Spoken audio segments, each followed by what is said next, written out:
तुमको? अरे पैसों के आगे तुम्हें रिश्ते भी नहीं दिखते। नीचे क्या देख रहे हो? नजरें खाओ अपनी। देखो तुम्हारा बड़ा भाई वो सूखी रोटी खा रहा है और तुम पकवान खा रहे हो। ये पकवान तुम्हारे गले के नीचे उतरेंगे क्या? सुनिए जी, चलिए आप रूम के अंदर आइए और खाना खा लीजिए। यहाँ लोगों से हमारा सुख नहीं देखा जा रहा है, खामोखा भूखे लोगों की नजर लग जाएगी। चलिए आप।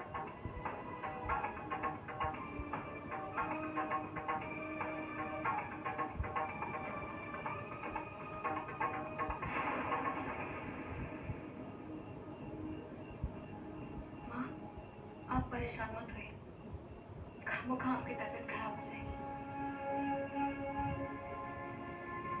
माँ, आप अपना दिल छोटा कर रही हो। अभी अभी आपने तो मुझे कहा था कि मुझे बहुत जल्दी काम मिल जाएगा, तो बस मिल जाए। और जिस दिन नौकरी मिलेगी उस दिन स्वाति का सारा हिसाब बराबर कर दूंगा और कोई भेदभाव होगा ही नहीं घर में। तुम दोनों किस मिट्टी के बने हो? कितना बर्दाश्त करते हो?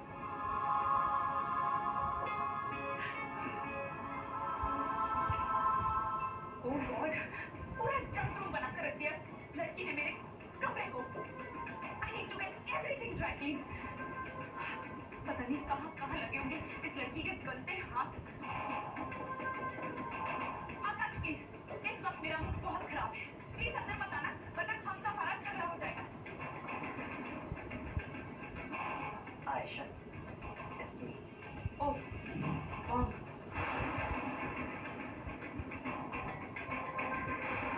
अब आप मुझे क्या सुनाने आई हैं? Look mom, I am not going to say sorry to that LS chit of a girl. तुम भी ना आयशा, मैंने कब कहा है कि तुम्हें जाकर उनसे माफी मांगनी है? अब जो बात हुई वो सही है या गलत ये तो मैं नहीं जानती, लेकिन आज मैं तुम्हें एक बात समझाने आई हूँ जो तुम्हें समझनी भी होगी और सुननी भी होगी। तुम जानते हो तुम्हारी इस हरकत की वजह से माँ जी तुमसे कितनी नाराज है, शायद तुम्हें अंदाजा भी नहीं होगा। देखो Ayesha, I know you are a darling pampered child of your father. मैं ये भी जानती हूँ कि तुम्हारे हर डिमांड तुम्हारी पलक झपकने से पहले वो कंप्लीट कर देते हैं। वो मिनिस्टर भी है, लेकिन जरा सोचो, ये पावर, ये कुर्सी, ये सत्ता कब तक चलेगा?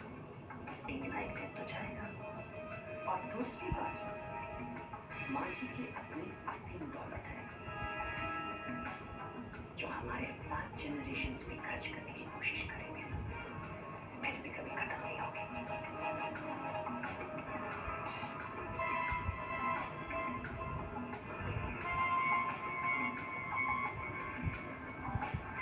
आयशा जी आओ मेरे पास बैठो। देखो आयशा, आजकल इस घर में क्या हो रहा है तुम खुद तो देख ही रहे हो। जब देख रही हो तो समझने की कोशिश भी करो। ऋषभ जैसा हाईली एजुकेटेड हाई सोसाइटी के लड़के ने रानी जैसी देसी टाइप की लड़की से शादी क्यों की? कभी समझने की कोशिश की? आयशा, जब पैसा होता है ना तो सब कुछ मिल जाता है, लेकिन जब नहीं होता है तो उसे बात समझनी होती है। और उस पैसे को गेन करने के लिए अगर आज थोड़ी सी तकलीफ या दर्द सहना पड़े तो क्या फर्क पड़ता है? ऋषभ ये बात अच्छी तरीके से समझता भी है और जानता भी है, और इसीलिए उसने अंजलि को छोड़कर रानी जैसे लड़की से शादी कर ली, सिर्फ इसलिए क्योंकि रानी माँ जी की पसंद है। और तुमने एक छोटी सी बात को लेकर माँ जी को नाराज कर दिया। आयशा, क्या तुम एक छोटी सी बच्ची को सॉरी नहीं कह सकती? देखो आयशा बेटा, ट्राई टू अंडरस्टैंड। देखो, बात यहाँ पर माफी की नहीं है, माँ जी को मनाने की है। हालात का इशारा समझो आयशा, और वक्त की नजाकत को भी देखो। और ये भी बात ध्यान में रखो कि आज के बाद इस घर में हर कदम हमें फूंक फूंक कर रखना होगा।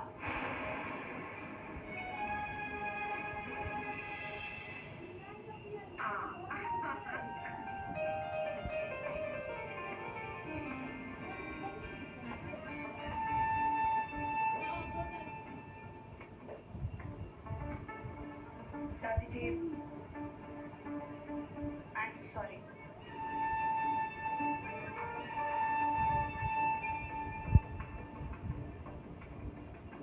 आयशा, तुमने सॉरी मुझे नहीं, आस्था को कहना है।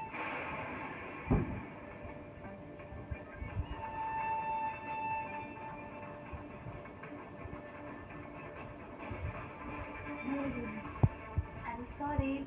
Aska baby. It's okay, Uncle. I'm sorry too.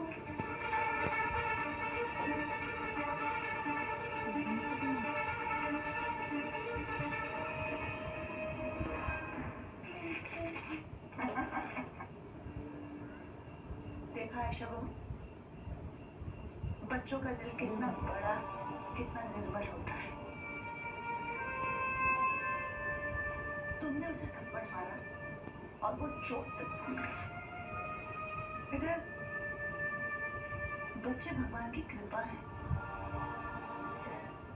हमें इनसे सीखना चाहिए कैसे प्यार से सबको अपना बना लेना।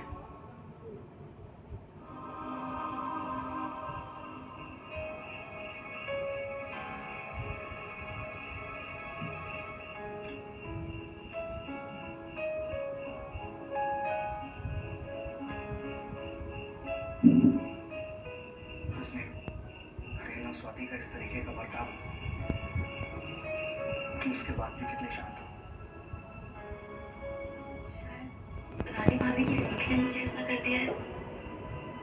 बाप जी हमेशा कहते थे, बुराई कभी मत सुनो और अच्छाई के लिए हमेशा अपने दिल के दरवाजे खुले रखो। कहते हैं अच्छाई में ओम का स्वर गूंजता है जो सारे दुखों को खुशियों में बदल देता है। मैंने तो उसकी सीख मान ली, इसलिए स्वाति भाभी जब भी जो भी कहती है, जो भी करती है, उनकी किसी भी बात को अपने दिल पे नहीं लेती। और मेरी मानना तो आप भी उनकी बातों को दिल पे मत लिया कीजिए। देवेंद्र जी, हम दोनों अगर एक दूसरे के साथ हैं तो ये मुसीबतों का वक्त भी गुजर जाएगा। जब पति पत्नी एक दूसरे के साथ होते हैं तो किस्मत के रास्ते खुद ब खुद खुल जाते हैं। अब मैंने सोच लिया कि मैं भी कल से जॉब ढूंढने निकल जाऊंगी। कुछ दिन में हम दोनों को काम मिल जाएगा और फिर सब अच्छा हो जाएगा। चलिए अब मुस्कुराइए। मैंने जिस देवेंद्र से प्यार किया था तो उदासी का मतलब ही नहीं जानता था। वो तो हमेशा हंसता मुस्कुराता रहता था। पता नहीं ये कौन इंसान आ गया मेरी जिंदगी में।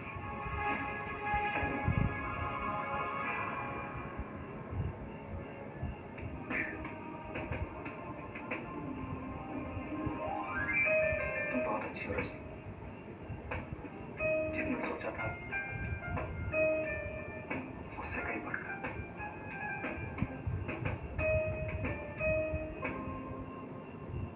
शेखर जी, मैंने जब भी छवि को देखा है तो वो हमेशा बस फोन पर ही बातें करती रहती है। जब तक छवि के एग्जाम्स पूरे नहीं हो जाते तब तक के लिए आप उससे उसका मोबाइल ले लीजिए।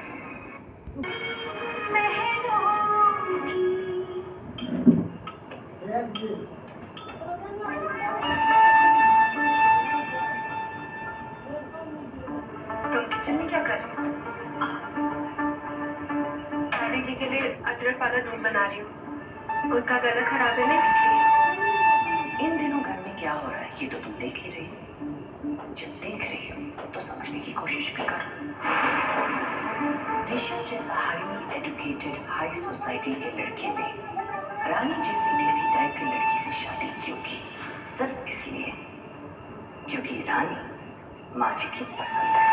ऋषभ ये बात अच्छी तरीके से समझता भी है और जानता भी है। माँ जी की असली मैं अच्छी तरह से जानती हूँ कि तुम ये सब क्यों कर रही हो। शक्ल से तो बहुत भोली लगती हो, but I can read through you and everybody in the house. ये दूध चाय तो सिर्फ एक बहाना है। एक बात याद रखो रानी, मुझे अच्छी तरह से पता है कि इस घर में कौन क्या कर रहा है और क्यों कर रहा है। ये जो तुम पॉलिटिक्स खेल रही हो ना, ये पॉलिटिक्स मेरे ब्लड में है। मैं तुमसे बेहतर खिलाड़ी हूँ। आज से हम एक खेल खेलते हैं। तुम अपना खेल खेलो, मैं अपना खेल खेलती हूँ। देखते हैं कौन जीतता है, तुम या मैं।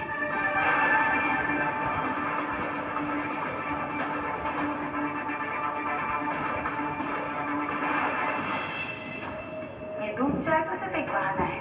मुझे अच्छी तरह से पता है कि इस घर में कौन क्या कर रहा है और क्यों कर रहा है। आज से हम एक खेल खेलते हैं। तुम अपना खेल खेलो, मैं अपना खेल खेलती हूँ। देखते हैं कौन जीतता है। अरे भाई हमने तो बहुत मजे कर लिए यार। आज साहब बहुत मजे किए ना हमने। नानी कहना चाचू ने मुझे आइसक्रीम चुराया, बहुत मजा आया। ये हमारी सीक्रेट थी, बताना नहीं था तैमा को। आ जाओ, क्यों होता रानी, मैं जरा दादी से मिल के आता हूँ। वो बेचारे परेशान हुए कि भाई ऐसा कौन सा टेडी बियर खराब हो गया कि पूरा घर ही गई है। थोड़ा बहुत मैं आता हूँ।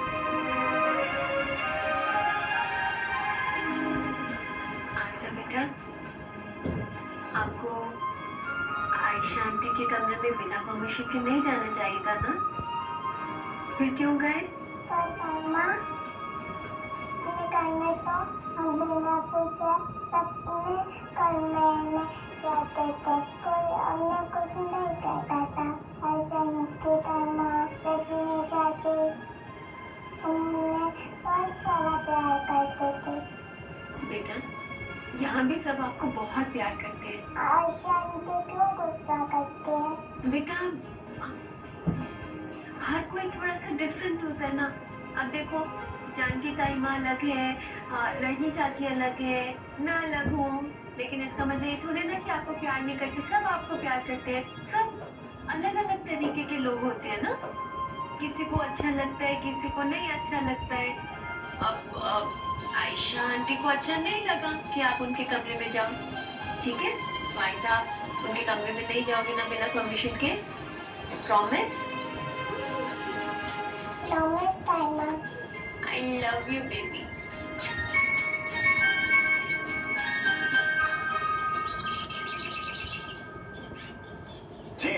जी, I'll definitely look into it. Yeah, sure. Thank you for calling.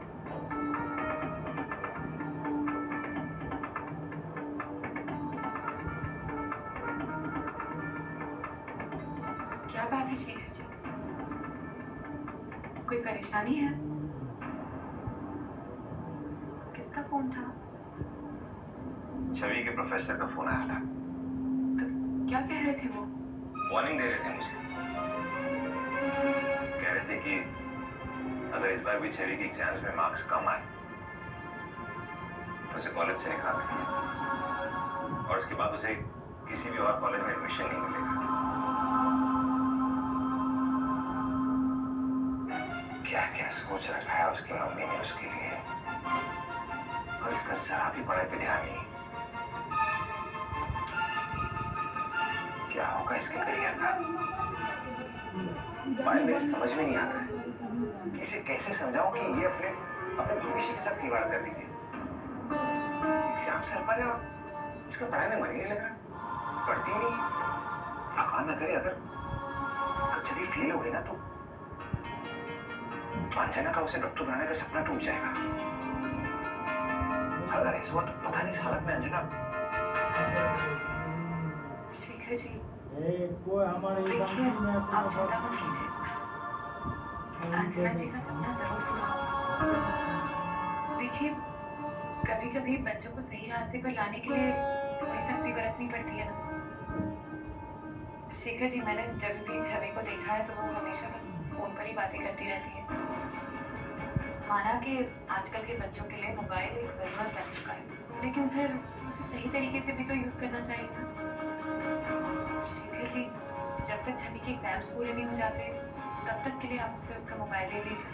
उससे छवि को बुरा जरूर लगेगा, लेकिन माँ बाप के एक स्ट्रिक्ट कदम से बच्चों का भला होता हो या उनके रिजल्ट्स में इम्प्रूवमेंट आता हो तो फिर सख्ती बुरी है क्या?